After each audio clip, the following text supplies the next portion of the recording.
McDonald's faces worker pressure as shareholders meet workers, and labor unions are stepping up their pressure on McDonald's to raise the wages it pays workers. Over 1,500 employees and supporters converged on the fast food giant's headquarters in Illinois on Wednesday.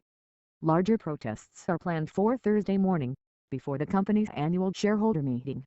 The company has been under pressure from workers to raise wages, just as investors have become increasingly unhappy with the firm's slumping sales.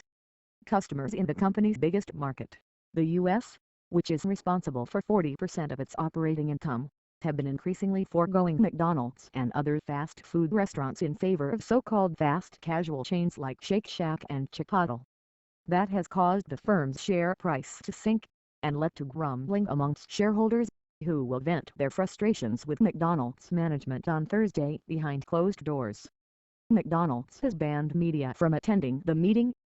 Earlier in May, Chief Executive Steve Easterbrook, the Brit who took over the firm in January, unveiled plans to turn around the company after it reported yet another quarter of disappointing results.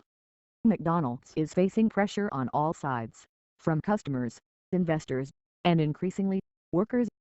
The company has been under pressure for over 2 years by the Fast for 15 campaign, a group of workers, backed by traditional labor unions, that has called on McDonald's and others to raise the base amount it pays workers to a so-called living wage of £15.9.7 per hour.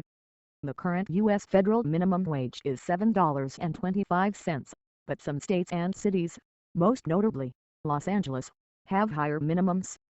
Outside McDonald's headquarters in Oak Brook, protesters carried banners and balloons, and chanted slogans.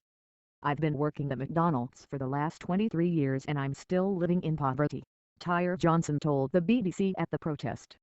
Mr. Johnson says he started working at a McDonald's in Chicago in 1992 for $4.25 per hour and currently only makes $8.55. The shareholders of McDonald's are investing money into a $1 million big-time boss.